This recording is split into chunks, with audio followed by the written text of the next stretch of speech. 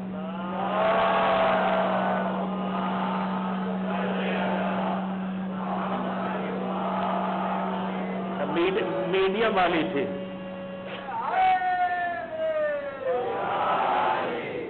Medium والی تھی کہ جو سو رہے ہیں وہ اٹھنے نہ پائے اور جو جاگ رہے ہیں وہ سونے نہ پائیں۔ اب ذرا اس سے بھی اونچی والی بھیجیے کہ جو سو رہے ہیں وہ بھی جاگ جائیں، آنکھیں سب کی جاگ رہی، کو دماغ سو رہے ہیں۔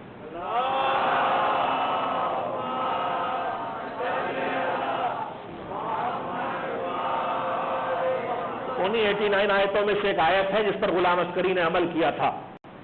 آیت کیا ہے؟ ہر مومن سے کہا اللہ نے، یا ایھا الذین آمنوا، اے ایمان والو، قوا انفسکم واہلیکم نارا، اپنے آپ کو بھی بچاؤ اور اپنے اہل کو، اپنے گھر والوں کو، جو تمہارے اپنے ہیں ان کو بھی بچاؤ۔ کاہے سے بچاؤ؟ سال میں کم سے کم ایک بار میں تو یہ آیت پڑھتا ہی ہوں آپ کے سامنے، مجلسوں کے سہارے بہت کچھ یاد ہو جاتا ہے، یہ بھی یاد کر لیجئے۔ اللہ کے ایک آرڈر ہے، جیو، یہ جیو ہے ہر مومن کے لیے۔ خود کو بچاؤ اور اپنے اہل کو بچاؤ، گھر والوں کو بچاؤ، اپنوں کو بچاؤ۔ کاہے سے بچاؤ؟ نارا، آگ سے۔ مگر کون سی آگ؟ یہ LPG گیس والی، بھٹی والی، کوئلے والی نہیں، وقودھا الناس والحجارہ، اس آگ سے بچاؤ جس کا ایندھن خود انسان ہے اور ان کے ساتھ پتھر ہے۔ تو کس سے کہہ رہا اللہ؟ ایمان والوں سے، جو توحید سے لے کے قیامت تک کے عقیدے کے قائل ہیں، جو علی والے ہیں۔ اپنے آپ کو بچاؤ اور جہاں کاہے سے بچاؤ؟ اپنے گھر والوں کو بچاؤ۔ غلام عسکری نے ہم سے جب کہا گیا اپنے خود کو بچاؤ اور اپنے اہل کو بچاؤ، اردو میں ہم کہتے ہیں اہل و عیال کو، گھر کو، گھر والوں کو، کنبے کو، فیملی کو۔ غلام عسکری نے اس لفظ اہل کو، اپنوں کو بچاؤ، بڑا کر دیا دائرہ۔ انہوں نے کہا جو علی کا ہے وہ میرا ہے، لگا جہاں علی والا ہوگا وہاں ہم جائیں گے اور اسے جہنم سے بچائیں گے۔ اور اسی لیے انہوں نے تنظیم الکاتب کو قائم کیا کہ بچپن سے اسے بچانا ہے جہنم سے، تو اس کی تیاری بچپن سے کرنا ہوگی۔ کیوں کرنا ہوگی؟ یہی آیت جو میں نے آپ کے سامنے پڑھی ہے، بہت سے لوگ کتابیں پڑھتے ہیں ماشاءاللہ، یہاں جوان لوگ، اور نیٹ پہ موجود ہے تفسیر نمونہ، جس کا میں اکثر نام لیتا ہوں، اور اپنے جوانوں سے کہوں گا کہ قرآن سمجھنے کے لیے سب سے آسان اور سب سے اچھی تفسیر اس وقت جو موجود ہے وہ تفسیر نمونہ ہے، آیت اللہ العظمیٰ ناصر مکارم شیرازی کی، جو اردو میں ٹرانسلیٹ ہو چکی ہے اور انگلش میں بھی ہوئی ہے، اور اگر گجراتی میں ہو گئی ہو تو مجھے خبر نہیں، اور اللہ نہ ہوئی ہو تو اللہ کرے ہو جائے۔ اور جو یہ خدمت یہاں گجراتی میں ترجمے کی جا رہی، میں ان سے سب سے کہوں گا کہ آپ نے چاہے جتنی کتابیں چھاپ لی ہوں، اگر تفسیر نمونہ آپ نے ابھی تک گجراتی میں یا انگلش میں نہیں چھاپی ہے تو انگلش اور گجراتی میں تفسیر نمونہ چھاپ دیجئے، تاکہ قرآن کا سمجھنا ہمارے اور آپ سب کے لیے آسان ہو جائے۔ بہترین تفسیر ہے۔ میں کہہ سکتا ہوں کہ بچپن سے دینی تعلیم میں غلام عسکری نے مجھے لا کے رکھا، 11 سال کی عمر میں مدرسے پہنچایا اور پڑھنے کا ذوق بھی دلایا، ان کو پڑھتے دیکھ کے ان کی نقل کرتا تھا، اسی طرح سے پڑھنے کی کوشش کرتا تھا، جو وہ پڑھتے تھے وہ اٹھا اٹھا کے پڑھتا تھا، دیکھتا تھا۔ انہوں نے فٹ نوٹ کا لکھے ہیں، 100 میں سے ایک سمجھ میں آتی تھی بات، لیکن انہوں نے پڑھنے کا شوق دلایا تھا۔ تفسیریں پڑھی، مدرسوں میں پڑھایا گیا، مجموع البیان، تفسیر صافی، تفسیر برہان، تفسیر قمی، جتنی نئی پرانی تفسیریں ہیں، یہاں تک کہ تفسیر المیزان، سب تفسیریں پڑھنے کی کوشش کی۔ لیکن قرآن کو سمجھنے میں مجھے جتنی مدد تفسیر نمونہ سے ملی اور ملتی ہے، میری عقل اتنی بڑی نہیں ہے کہ میں المیزان سے پوری طرح سے سمجھ پاؤں. آج ہمارے یہاں مشکل یہ بھی ہو گئی کہ ہیں لیول ہائی اسکول اور پڑھتے ہوئے سیدھے نہج البلاغہ پڑھ رہے ہیں. نہیں، سیدھے نہج البلاغہ آپ کو پڑھنے کا کی صلاحیت ہی نہیں پیدا ہوئی ہے. پہلے نہج البلاغہ پڑھنے کے لائق بنانا پڑتا ہے. تفسیر قرآن چھوٹی تفسیر سے دھیرے دھیرے اوپر جایا جاتا ہے. آپ خالی MSc کی سائنس کی کتاب سیدھے لے کے بیٹھ جائیں اور 5th لیول اور 6th لیول اور 7th لیول کی نہ پڑھی ہو تو سائنس کی کتاب سمجھ میں نہیں آئے گی. ہو سکتا کہ سب بکواس ہے، یہ غلط لکھا ہوا ہے. تو مطالعہ کرنے اور بک ریڈنگ کا بھی ایک سلیقہ ہونا چاہیے. ہر سبجیکٹ کی چھوٹی کتاب سے پڑھنا شروع کرے پھر اوپر کے لیول تک جائے. تو میں اردو میں انہی تفسیروں کو، خاص کر کے تفسیر نمونہ کو پڑھ کے علامہ ذیشان حیدر جوادی علی اللہ مقامہ نے تفسیر انوار القرآن لکھی، اس کو پڑھیں. وہ انگلش میں بھی ترجمہ ہوا جیسا بھی ہے موجود، اس کو پڑھ سکتے ہیں. ہم کوشاں ہیں کہ ہندی میں بھی ہو جائے، کام ہو چکا ہے. دعا کیجیے کہ جلد از جلد مکمل کریں اور چھاپ دیں. ہندی میں بھی ٹرانسلیٹ کر رہے ہیں. میں پھر کہوں گا کہ اگر انوار القرآن اب تک علامہ جوادی کی گجراتی میں نہ ہوئی ہو تو یہ چھاپ دی جائے. یہ 2 کتابیں ہمارے ہاتھوں میں آ جائیں تو قرآن کا سمجھنا ہمارے لیے آسان ہو جائے گا. ایک صلوات بھیجیں محمد و آل محمد علیہ السلام. میں اپنے موضوع سے الگ باتیں نہیں کر رہا ہوں. میرا موضوع جو آپ کے علم میں ہے کہ موجودہ دور میں، موجودہ حالات میں اولاد کی تربیت. موضوع بہت بڑا ہے، وقت بہت چھوٹا ہے، لیکن 1-2 باتیں بنیادی کہنا چاہتا ہوں.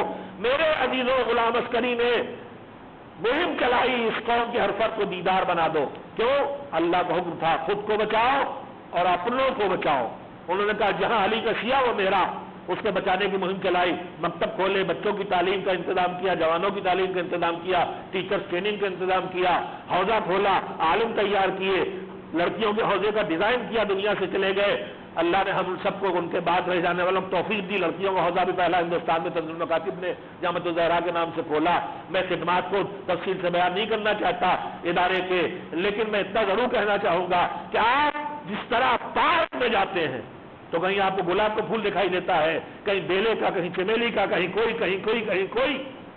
لیکن آپ کبھی کبھی گلدستہ لیتے ہیں تو گلدستے میں گلاب بھی ہوتا ہے، چمیلی بھی ہوتی ہے، بیلا بھی ہوتا ہے، موگرا بھی ہوتا ہے.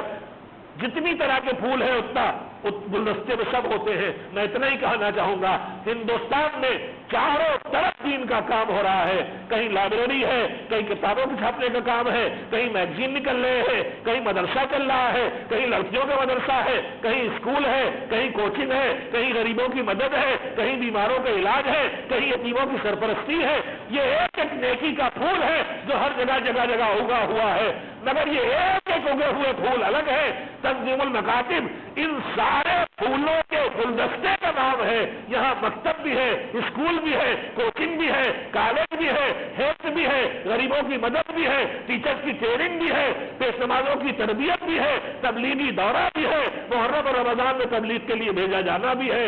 تقریباً 18-20 طرح کے اچھے کام ہیں جو تنظیم المکاتب ایک بینر تلے انجام دے رہا ہے. لہذا آج سے کہنا چاہوں گا کہ دوسرے تمام اداروں اور مدرسوں میں اور تنظیم میں فرق یہ ہے کہ جہاں ایک ایک مدرسہ ہے وہ سارے سمٹ کے ایک بینر کے نیچے تنظیم المکاتب کے نام سے وجود میں ہے. اور میں آپ سے یہ بھی کہنا چاہوں گا کہ دوسرے اداروں میں اگر 60, 65, 70, 100 بچے مدرسے میں پڑھ رہے ہیں تو ان کا خرچہ 15 لاکھ 20 لاکھ 25 لاکھ سالانہ ہوگا. لیکن 1200 مکاتب میں 50,000 بچے مکتب میں، پھر 250 کے قریب حوضہ علمیہ میں لڑکوں لڑکیاں ملا کے، پھر اس کے علاوہ سارے شعبے. اس وقت ہمارا خرچ سال بھر کا 3,52,50,000 روپئے ہے. اگر اسے آپ دنوں میں بانٹیں تو سال میں اگر 365 دن ہوتے ہیں اور اسے تقسیم کر لے تو آپ خود اندازہ لگا لیں گے کہ تقریباً 1,00,000 روپئے روز کا خرچ اب تنظیم المکاتب کا ہے. اور یہ خرچ آپ دیتے ہیں. میں بار بار ہر جگہ کہتا ہوں ہمارے درمیان غلط فہمی ہے. قوم کرتی خود ہے، سمجھتی دوسرے کر رہے ہیں. شہرت ہے، ایران سے پیسہ آ رہا ہے، عراق سے آ رہا ہے، کویت سے آ رہا. میں اس ممبر سے اعلان کرتا ہوں کہیں سے کوئی پیسہ تنظیم المکاتب کو نہیں آ رہا. کسی مرجع تکلیف سے کوئی مدد ہم نہیں لے رہے، صرف اجازہ لیا ہم نے. ساری مدد آپ کر رہے ہیں، ہندوستان کر رہا ہے. ہمارا فارن اکاؤنٹ زیادہ سے زیادہ 40 لاکھ تک جاتا ہے سال بھر کی انکم اس سے. باقی سب انڈیا کی مدد ہوتی ہے، آپ کرتے ہیں، مگر شہرت ہے. اور ایک شہرت اور دے دی کہ ان کے پاس بہت پیسہ ہے. ارے میرے عزیزو، جب 1 لاکھ روپیے روز کا خرچہ ہے تو 10-20 لاکھ تو ہر وقت اکاؤنٹ میں رہنا ہی چاہیے. ہمارا خرچہ ہی 30 لاکھ روپے مہینے کا ہے، تو 30 لاکھ روپے مہینہ تو آنا ہی چاہیے. اب صورتحال یہ ہے کہ آتا ہے جاتا ہے، آتا ہے جاتا ہے. کبھی کبھی ہم مکاتب کی ایڈ روکنا پڑتی ہے ہم کو. ابھی ہم نے مکاتب کی ایڈ کی لسٹ تیار کرائی، 18 لاکھ روپے کی لسٹ بنی. اکاؤنٹ میں اتنا پیسہ نہیں تھا، ہم نے کہا ٹکڑوں ٹکڑوں بھیجو، انشاءاللہ آتا رہے گا جاتا رہے گا. لہذا میرے عزیزو، آپ جو کار خیر کرتے ہیں، خاص کر کے سہم امام 1.5 کروڑ سالانہ کا آغا سستانی کی طرف سے اور 1 کروڑ سالانہ رہبر کی طرف سے ہمارے پاس 2 کروڑ سالانہ آغا سستانی اور 1 کروڑ سالانہ رہبر کی طرف سے ہمارے پاس اجازت ہے. آپ اپنے سہم امام کا بڑا حصہ ادارے کو دے. 1 لاکھ روپے کا خرچ پورا کرنا ہے. ہم نے ایک مہم اور چلائی ہے اپنی مضبوطی کے لیے بھی اور آپ کی آسانی کے لیے بھی کہ آپ اپنے بینک اکاؤنٹ میں آرڈر کر دیں کہ منتھلی تنظیم کو ایک رقم معین کر دے، 100 200 500 1000 ماہانہ جو آپ کے بس میں 10,000 20,000 دیتے رہیں. ہم نے فارم پرنٹ کیا ہے، اسے آپ بھر کے دے دیں گے ہمارے انسپیکٹرز کو. ہم بینک میں لے جا کے جمع کریں گے. ہمارے اکاؤنٹ میں ہم نے اپنے بینک ICICI بینک سے طے کر لی ہے بات، ورنہ ہمارے جتنے اکاؤنٹ ہیں اسٹیٹ بینک میں ہے، ICICI بینک میں ہے، bank of Indian overseas bank میں ہے، یونین بینک میں ہے. ان بینک سے ہمارے اکاؤنٹ ہیں، ان میں کسی بھی آپ ٹرانسفر کر سکتے ہیں. وہ فارم لے کے فل اپ کر دیں اور ایک منتھلی مدد آپ ہماری کریں تاکہ ہمارے قدموں میں جو ہر وقت لرزش رہتی ہے، یا اللہ 1 لاکھ روپیہ ہر روز چاہیے، یا اللہ 1 لاکھ چاہیے، تو کچھ اطمینان ہو جائے آپ کے ان مخلصانہ کوششوں سے. لیکن چلو بھائی 1 لاکھ سے 10,000 روز کا وعدہ ہو گیا، 20,000 روز کا وعدہ ہو گیا. امید ہے کہ آپ ہماری اس گزارش پہ توجہ فرمائیں گے اور ایک مستقل مدد کا سلسلہ جاری کر دیں گے. ایک صلوات بھیجیں محمد و آل محمد.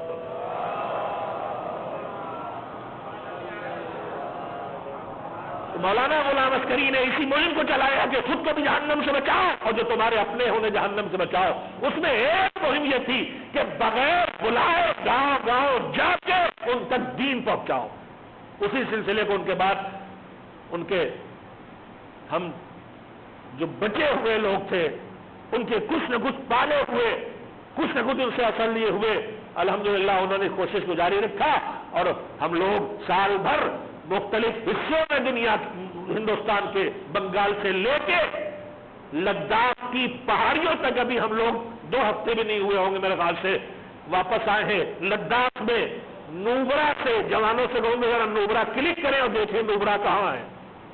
وہاں سے واپس آئے ہیں، وہاں بھی مکاتب چل رہے ہیں، وہاں بھی علی ولی اللہ کی آوازیں بلند ہو رہی، وہاں بھی تلاوت قرآن ہو رہی، وہاں مجلس سکھائی جا رہی ہے. میرے عزیزوں واپس آئے ہیں، یہ سلسلہ جاری رہتا ہے. اسی سلسلے کو غلام عسکری ٹرسٹ کی طرف سے ان مجلسوں کی صورت میں انجام دیا جاتا ہے. اللہ سلامت رکھے ہمارے بزرگ اور انتہائی خدمت گزار دین قاسم جیوانی صاحب کو، اللہ ان کو صحت دے، طول عمر دے. آپ کی ضرورت بھی ہے، ایسے بزرگ کم پیدا ہوتے ہیں جو صرف اللہ کے لیے خدمت کو انجام دیں، جن نام و نمود کی فکر نہ ہو. وہ ہمارے پرسان حال ہوتے ہیں اور آپ سب ہمارے میزبان ہوتے ہیں. الحمدللہ ان مجالس سلسلہ جاری. میں نے بہت وقت لے لیا، بس کہنے کی بات کہنے کی ختم ہو گئی بات، لیکن جو موضوع ہے اس میں بات کیے بغیر آگے نہیں جاؤں گا کہ موجودہ زمانے میں اولاد کی تربیت، میں یہی بات کر رہا ہوں، موجودہ زمانے میں اولاد کی تربیت کا حکم اللہ نے دیا ہے اور وہ کیا ہے کہ اپنے آپ کو اور اپنے گھر والوں کو جہنم کی آگ سے بچاؤ. قرآن مجید کی 6,500 آیتوں میں قدم قدم پہ جگہ جگہ پہ اللہ نے تعلیم و تربیت کی بات کی ہے. مگر تفسیر نمونہ میں آیت اللہ العظمہ ناصر مکارم شیرازی نے اس آیت کو منتخب کیا تعلیم و تربیت پر گفتگو کرنے کے لیے. اور انہوں نے اپنے اہل و عیال یعنی بیوی بچے خاندان والوں کی حفاظت کیسے کی جائے اور انہیں جہنم کی آگ سے کیسے بچایا جائے اس پر گفتگو کی ہے. اسی میں روایت نقل ہوئی ہے کہ جب یہ آیت نازل ہوئی کہ ایمان والوں اپنے آپ کو اور اپنے گھر والوں کو جہنم کی آگ سے بچاؤ، تو اصحاب آئے اور پیغمبر سے پوچھا کیسے، یہ کام کیسے کریں. میں جزیات آپ کو سنانے کے بجائے اتنا ٹائم نہیں ہے کہ میں آپ کو تربیت کے پارٹس گناؤں.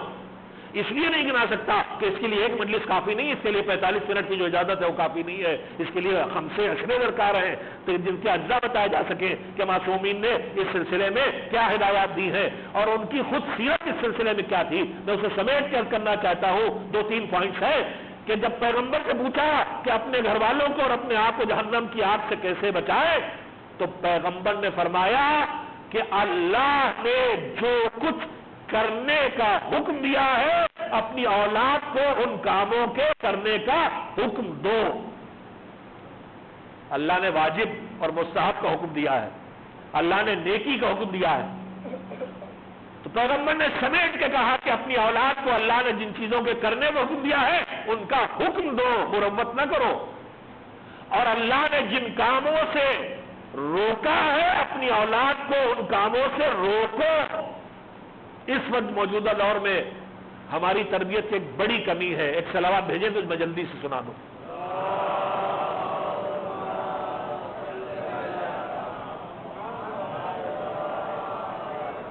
بھیا میرے 45 منٹ میں یہ صلوات نہیں جوڑی جائے گی، جو مجھے 45 منٹ ملے ہیں اس میں آپ ایسی رونی رونی صلوات بھیجتے یہ نہیں جوڑی جائے گی، ذرا زندہ زندہ بھیجیے تو میں 45 منٹ سے کم کر لوں گا۔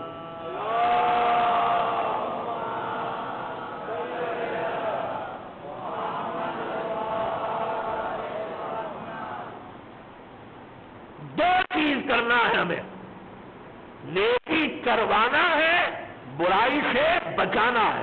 تربیت کا خلاصہ یہ ہے، جو اس وقت ہماری کمی ہے میں اس کی طرف متوجہ کرنا چاہتا ہوں، جسے تھیوری اور فلسفہ بنا کے پوری دنیا میں پھیلایا گیا ہے۔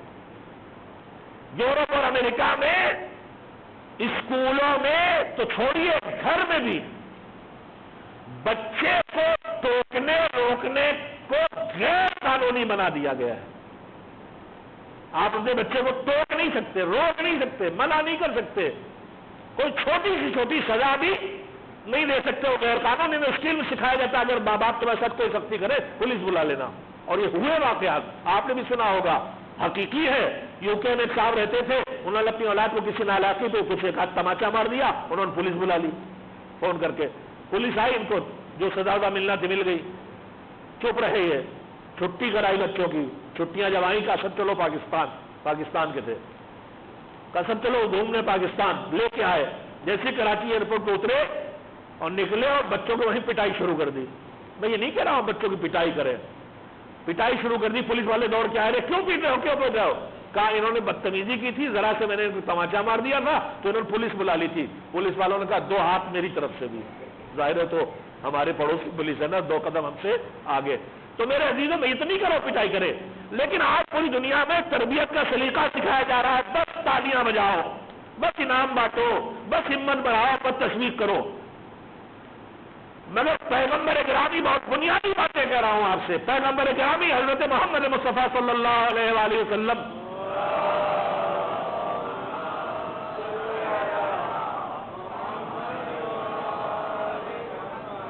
تو اللہ نے کس لیے بھیجا تھا؟ سورہ جمعہ روز پڑھتے آپ، هو الذی بعث فی الامین رسولا منہم یتلو علیہم آیاتہ ویزکیہم ویعلمہم الکتاب والحکمہ۔ تلاوت کے بعد تعلیم اور تربیت دو کام تھے ان کے، تو تعلیم بھی انہیں دینا تھی، تربیت بھی کرنا تھی، تو انہیں کیا بنا کے بھیجا تھا؟ خالی پچکارو، خالی واہ واہ کرو، خالی تالیاں بجاؤ؟ آپ پڑھتے ہیں آیت دعا کا ٹکڑا بنا کے، نماز میت میں دوسری دعا پڑھتے ہیں، اللہم صلی علی محمد وعلی محمد، آگے بڑھتے ہیں،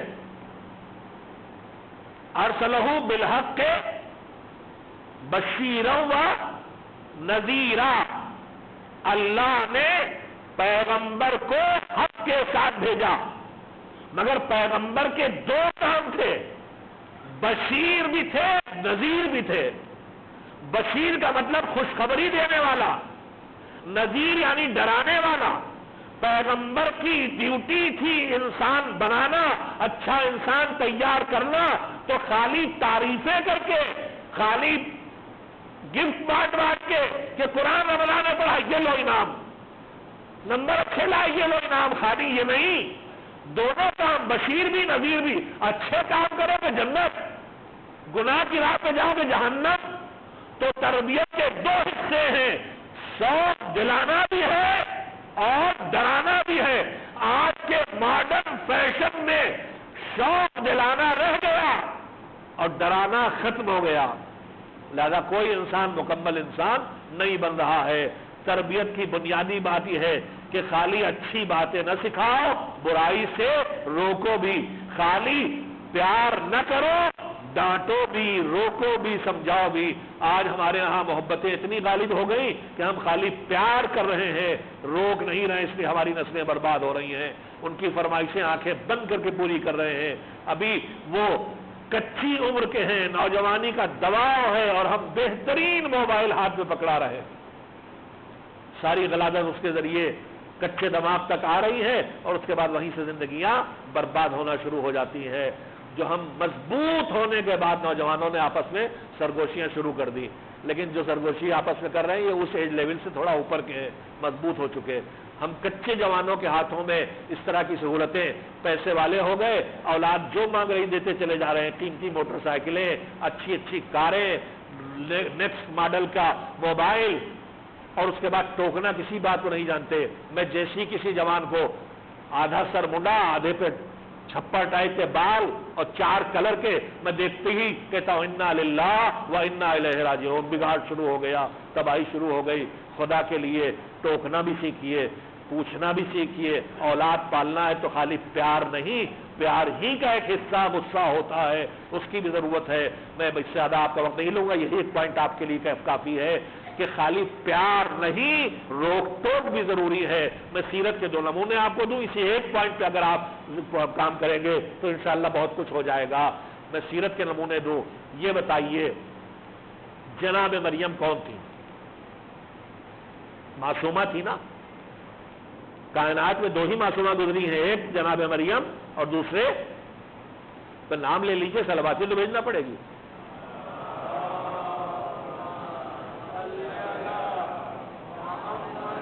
جناب مریم اور جناب فاطمۃ الزہرا سلام اللہ علیہا۔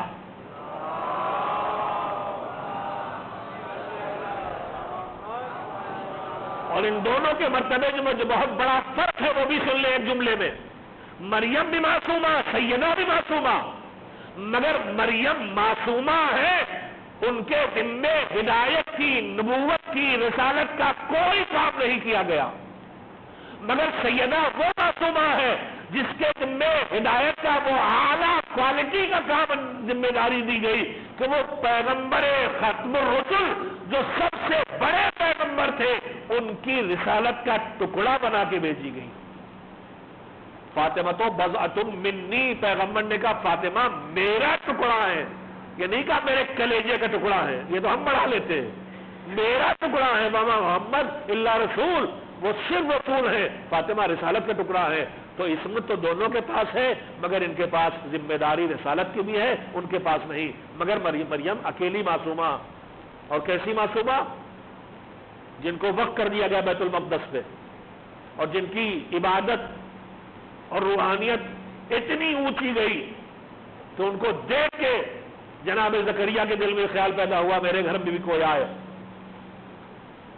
جن کی کفالت کی ذمہ داری لینے کے لیے اچھے لوگ مقابلہ کر رہے تھے کس کو مل جائے ان کے پالنے پوسنے کی ذمہ داری، جس کی ساری زندگی گزری بیت المقدس میں عبادت کرتے ہوئے، مگر جب سرپرست پہنچے وہاں اور انہوں نے دیکھا کہ جناب مریم کے پاس کھانا رکھا ہے، انہیں پتا ہے کھانا کہاں سے آیا، وہ نبی ہیں، اللہ کی بارگاہ سے کھانا ان کے پاس آتا ہے، انہیں پتا ہے، مگر ہمیں تربیت دینے کے لیے کہ کیسے پالا جاتا ہے بیٹی کو، سیکھو۔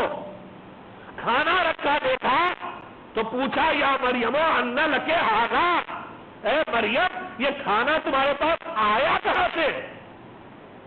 بیٹیوں بیٹوں کے پالنے کا ایک بڑا اصول دیا، لاکھ بھروسہ کرو، لاکھ اچھا بیٹا بیٹی ہے، مگر چاروں طرف شیطان ہے، چاروں طرف برائی کا امکان ہے۔ یہ دیکھو بیت المقدس ہے، یہاں کوئی گندا آدمی نہیں آ سکتا، یہ مریم ہے، یہ بیٹھ نہیں سکتی، معصومہ ہے، پھر بھی کھانا دیکھا تو پوچھا کہاں سے لائی؟ تو میرے عزیزوں اگر بیٹیوں کے ہاتھوں میں گفٹ دکھائی دے تو کبھی پوچھ لو بیٹی یہ کہاں سے آیا ہے؟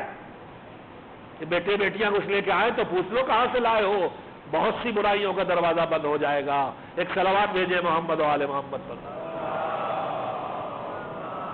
بس دوسری اور آخری بات، کائنات میں وہ گھر جس میں چاروں طرف ماحول عصمت کا ہے وہ کون سا گھر ہے؟ ایک اکیلا گھر، فاطمہ کا گھر۔ ماں بھی معصومہ، باپ بھی معصوم، دو بیٹے بھی معصوم، نانا بھی معصوم۔ اس سے زیادہ معصوم کسی گھر میں ایک ساتھ نہیں پلے بڑھے۔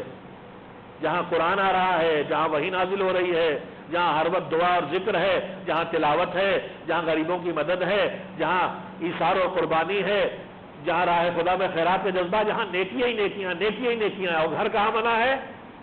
مسجد سے ملا ہوا۔ اور گھر کا راستہ کدھر سے ہے؟ مسجد کے اندر سے۔ بیٹھو بیٹا، مسجد کے اندر سے۔ گھر کے بچے باہر نکل کے جاتے ہیں تو کہاں؟ مسجد کے صحن میں۔ مسجد کے صحن میں کون ہے؟ اصحاب رسول۔ کون وہاں کیا کر رہا ہے؟ پیغمبر اچھی باتیں سکھا رہے ہیں، کسی برائی کا کوئی امکان نہیں۔ اور مسجد سے باہر آگے بھی جائے تو مدینہ میں رسول کا مدینہ ہے، کھلے عام کوئی برائی ہو نہیں سکتی۔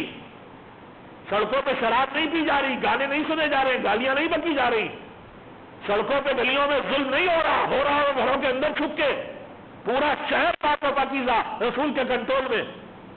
مگر جب حسن اور حسین گھر کے باہر جاتے ہیں اور واپس آتے ہیں، ہم بہت سی چیزیں فضیلت کے طور پہ سنتے ہیں، جبکہ میں جملہ کہتا ہوں کہ اللہ نے انہیں فضیلتیں اس لیے دی تھی تاکہ فضیلتیں ہمیں کھینچ کے لے جائیں ان کے پاس اور ان سے ہدایتیں حاصل کریں۔ مگر ہم فضیلتیں الگ کر لی ہم نے اور ہدایتیں الگ کر لی۔ ان کی ہر فضیلت میں نہ جانے ہدایت کے کتنے پہلو چھپے ہیں، اور ان کی ہر ہدایت کے پہلو میں نہ جانے کتنی فضیلتیں چھپی ہیں۔ فضیلتوں میں ہم سنتے ہیں کہ بڑا شہزادہ جب باہر سے اندر آتا تھا تو بی بی پوچھتی تھی، بیٹا کیا سن کے آئے ہو؟ اور وہ رسول اللہ کا پورا خطبہ سنا دیتے تھے۔ مولا علی سے بتایا حضرت زہرا نے، تو انہوں نے کہا اچھا میں بھی سننا چاہتا ہوں۔ تو ایک دن گھر میں آ کے تشریف فرما ہو گئے اندر کے حصے میں، اور جب بڑے شہزادے آئے بی بی نے پوچھا، انہوں نے بتانا شروع کیا اور پھر رک گئے۔ کہا کیوں رک گئے؟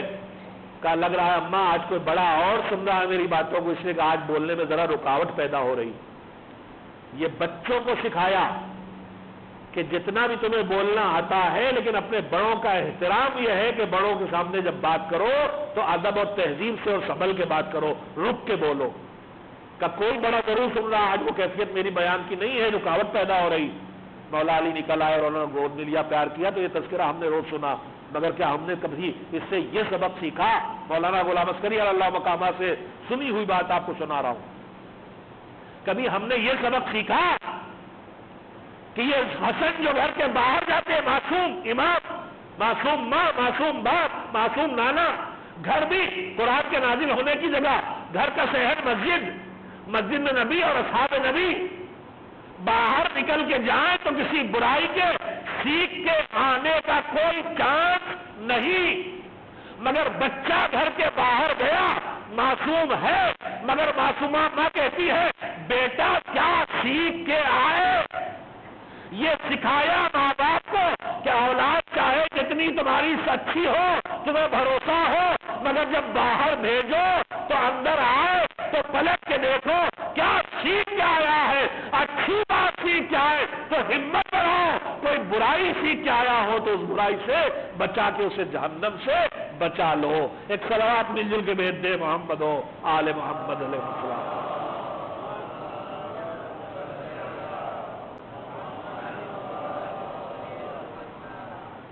بس میرے عزیزوں میں آپ کا اس سے زیادہ وقت نہیں لوں گا۔ میں نے 2 پوائنٹس آپ سے کہے ہیں تربیت کے سلسلے میں۔ باہر برائی بہت پھیلی ہے، لہذا باہر کی برائیوں سے جو گھروں کے اندر، کمروں کے اندر آ چکی ہیں واٹس ایپ اور سوشل میڈیا اور فیس بک کی شکل میں، اس سے بچانا ہے اپنے بچوں کو۔ ابھی تو باہر کی فکر تھی، اب اس سے زیادہ مصیبت گھر کے اندر موجود ہے، لہذا کم سے کم دل کو تھوڑا سے مضبوط بنائیے، ہر فرمائش پوری نہ کیجیے۔ بچے کو یہ بھی سیکھنا چاہیے کہ میری ہر بات پوری نہیں ہوگی، ورنہ وہ اللہ سے بھی لڑ جائے گا۔ جب اس کی ہر بات پوری نہیں ہوگی تو اللہ سے بھی لڑ جائے گا۔ اسے مومن بنانا ہے تو اسے یہ بھی سکھائیے کہ تمہاری ہر بات پوری نہیں ہوتی، جو جائز ہے وہ پوری ہوگی، جو ناجائز وہ پوری نہیں ہوگی۔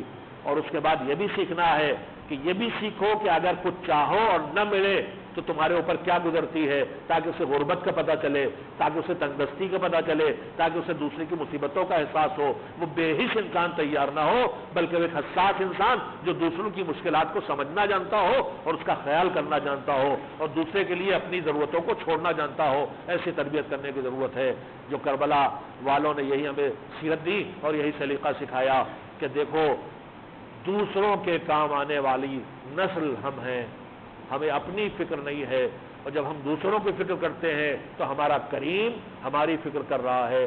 کربلا والے کیسے ہیں؟ جہاں ایثار ہی ایثار ہے، جہاں دوسروں کا خیال ہی خیال ہے، جہاں نیکی میں آگے بڑھنے کی پوری طاقت لگائے ہوئے ہیں۔ کربلا میں مقابلہ یہ نہیں ہو رہا کہ کون سے بچہ، کون سی ماں کتنی دیر روک لے، ہر ماں پریشان ہے کہ میرے بچے کو کیسے پہلے جانے کی اجازت مل جائے۔ یہ اور بات ہے کہ کربلا میں جو جتنی جلدی شہید ہوا اسے بھوک سے نجات ملی، اسے پیاس سے نجات ملی، اسے زخموں سے نجات ملی، اسے گرمی کی تپش سے نجات ملی، مجھے جام کوثر مل گیا، اسے جنت کی ہوائیں مل گئیں، اسے رسول کا پڑوس مل گیا۔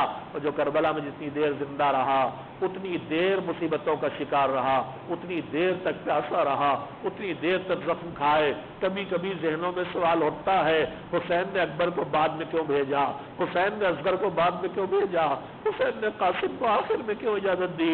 اپنے بچوں کو بچا رہے تھے، حسین خیال آ جاتا ہے نہیں بچا نہیں رہے تھے، حسین کو پتا تھا سب شہید ہوں گے، جو پہلے شہید ہوگا مصیبتوں سے نکل جائے گا، لہذا جو جتنا قریب تھا اسے اتنی دیر میں میدان میں لائے۔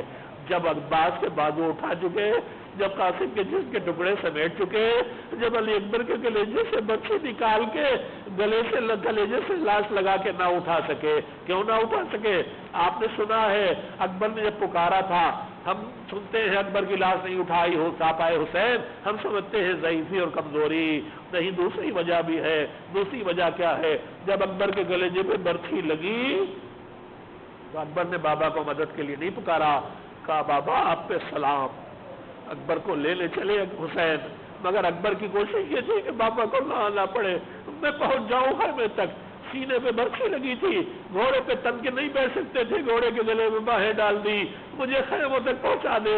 گھوڑا لشکر کے درمیان سے گزرا، جدھر سے گزرا تلواریں پڑتی رہی۔ زندگی میں علی اکبر کا جس ٹکڑے ٹکڑے ہوتا رہا، مقتل کا خطرہ ہے قتل ہو اربا اربا، جیسے آپ نے دیکھا ہوگا قصاب موتیاں کاٹ کاٹ کے ٹکڑے ٹکڑے کر دیتا ہے، ایسے اکبر کا جس زندگی میں کٹ کے ٹکڑے ٹکڑے ہو گیا۔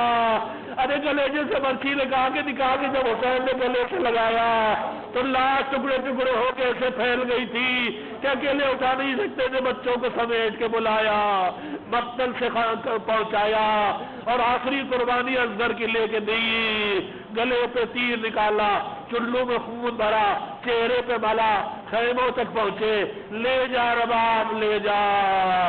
اکبر کے بعد اصغر شہید ہوئے، جو سب سے قریب ہے وہ سب سے دیر تک پیاسا رہا، سب سے دیر تک تڑپتا رہا، اور آخری قربانی حسین نے دی۔